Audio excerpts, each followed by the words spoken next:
Hey Pyros, Valmir here at Elite Fireworks with a bunch of mess. Not really, but this is the next steps. If you guys do, what do you guys do think? Is it too early to start getting ready for 4th of July? Because in this video, actually, we're walking you guys. I know it's just January, the second week of January to be exact, and we are already prepping for our 4th of July fireworks season. The reason why we have to do this is because we really don't have much time nor space to basically be playing around. So we actually this weekend actually we took a little bit of time off. So this past Saturday and Sunday we didn't do nothing, just good family time and just relaxing. But now we got to get back to prepping, because luckily for us, in some way, as 3 of the containers they should be here by now, they actually got delayed. So it gave us a little bit of room to just take a little bit of break this weekend. So what we're doing right now is, if you guys have seen, like, we've had the leftovers of fireworks in the back of the warehouse. But basically, it's going to be a lot of moving around, because right now we are prepping for our fireworks stands for the upcoming 4th of July season. So I want to show you this part of the process. Now, as far as stands, we actually just ended up selling one more of our stand that was the older design, not the 40-foot containers that we typically have. The reason why, it just makes it easier to have all one style, and that smaller stand, basically we had it, it just wasn't going with the flow. Even when we split inventory, a little bit more difficult. So what you guys are seeing right now, this is us, the start, the beginning, the first pallet of separating inventory for our fireworks stands here at Elite Fireworks Super Center. Okay, luckily for us, even for our stands, we have the pleasure of working in an indoor warehouse outside of the fireworks season. This basically becomes our storage facility, right, for the fireworks. So luckily for us, for instance, I'm busy recording this, and while actually everything I do on the computer, my brothers are actually bringing the inventory from the back. So basically right now we're working on some packages and some other stuff that right now they're actually bringing. So let me just show you real quick. So right now, actually, I believe they are doing packages, classic artilleries. So classic artillery, premium artillery, as well as festival ball. As you guys do remember, we got a ton of these at the end of the season, luckily from Black Hat Fireworks. How's it going, guys? So I'm just showing them a walkthrough of basically, but anyway, they're loading this up. They're gonna bring this with a forklift, for instance, bring it back to the warehouse. And then after that, so the reason why we want to do this before a lot of the other fireworks come in is because we don't have the room. Luckily for us, some of the containers that are actually going to come from China, we are actually going to purchase them, because either way we're going to need another 10-15 containers just for storage. Because if you guys have been following along in our YouTube journey, you do know that for this upcoming 4th of July, there's going to be a total of 24 containers, and there's going to be some wholesale opportunities, which we'll announce later on, because like I said, it's just January right now. But anyway, as you guys do see, and if you've seen all of our videos before, we do classify. So for instance, it doesn't matter what the location number is, whenever we're splitting inventory, and this is what works for us. So if you're a retailer out there and you want to go ahead and steal some of our ideas, go ahead. But what might work for us might not work for you. But anyway, but what we do, basically, depending on how well of a location is,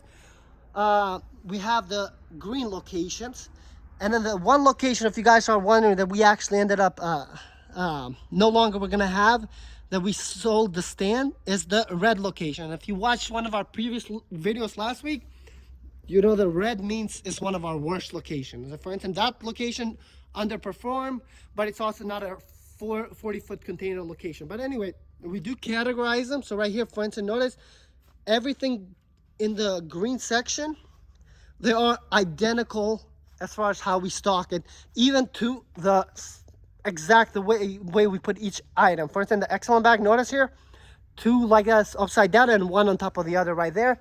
It's the same thing here, right? The reason why we do this is because whenever we're doing this, obviously, guys, you gotta understand that we do hire fireworks managers that work with us with this. So on paper, we give them the inventory, what they get when the season starts. But for us, of course, we are humans. Anybody can make mistakes. It is very important that we try to minimize the amount of mistakes that we make. So, for instance, with my brothers on their side, this is whenever they're filling the firework pallets with fireworks. This is like a system that they can check, meaning that, okay, we're looking at all the green. Do they all look the same? Okay, we did the job right. Good. Now notice right here, this is all the yellows that start, and all the yellows, as you notice so far, everything is the same. And the reason why we do this, for instance, even the reason why we do, so everything looks the same, but even if there's an item, for instance, because these are all basically leftover fireworks from last season. For instance, the excellent bag, right? Notice we only put four excellent bags for each one of these locations. But I have it, which I'll show you in my system. There's 4 more others that I'll have to order because I'm going to show you guys my side. But anyway, as we go on, the number 30 is purple, although our printer really sucks, so it looks blue. But anyway, and then we have the big locations right here, which they don't have a lot of items, but there's going to be a lot that we'll need to order, right? Now, let me just show you from my side. So just like how my brothers have a check system where they'll check if they'll make a mistake, I have the same thing for me. So for instance, this is a very basic that I'm showing you guys, but basically same thing. I have categorized here: green, yellow, purple, and blue, right? So for instance, if you look at the excellent bag, which I'm going to actually highlight here. So notice, so we had a number 4, all the green ones, they have 5. And remember, green is our worst locations compared to yellow or the other ones. It gets better locations depending on the color, right? But right now we have split 4, but I also, in the system, I've done another layer of excellent bag. And then I put it 4 more that we need. And then for blue, we need 15 more. That is basically, I mean, in the red, that, hey, when it's time for us to order fireworks, for instance, I didn't color this, but just for our stands, because obviously the excellent bag this year we're going to have to order domestically because our China shipment doesn't come. That's going to tell me I need to order 73 cases just for our stand. So 73 plus then for the store, we go around, sell about 150 to 200 cases. So I'm going to put an order about 225 to maybe 250 cases for that. And then I'll know whenever that inventory comes to allocate this to those locations. So I use this. This is my preliminary check system. But of course, even when I said I can make a mistake, right? Because after all, I'm just typing numbers here. So it's easily for me to just, mistype a number or whatever it is. So what I do with this, I also on here, basically on a Word document, I just write it so it's easier. And then also on here, I send Sully a text just so even with me, I have a triple check. So in case this document gets corrupted, boom, I can go to my Word document. In case something happened, boom, I have the text message as well. Just so I can work backwards, because the last thing, especially with our stance, we try to be much, much careful. The reason why, you guys got to understand, this is basically, if there's something that we make a mistake, it can look like our managers, they made an error, whether that is money's missing or something like that. We're basically, when it's in the store where we run the store ourselves, the family, we are a little bit, I guess, we don't really check everything 100%. That's why we have a lot of, even with our bonus program, we go over sometimes, but we still give people just a little bit more. But with our stance, we have to create a system, and this is a system that works. And then right here, for instance, my mom and dad, they're working on the small stuff, right? So for instance, same thing, but we have these buckets. For instance, whatever we have leftovers, that, for instance, it's an item that we're not going to order anymore. For instance, as an example, Summer Nights from Sky Bacon, this item we're not really going to order anymore.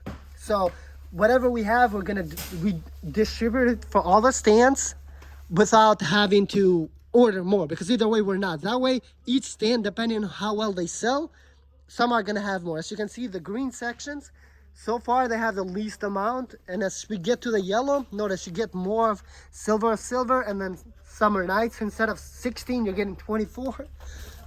24. Anyway, then we have the purple looking blue, number 30. And the reason we like put that number 30 is just it's a property that we own, so just a okay, just we put a random list. But anyway, and then right here we have the start of the blues. But there you have it, guys. Of course, this is the beginning, but I just want to show you guys. And what we do this basically with a lot of items that we have leftovers.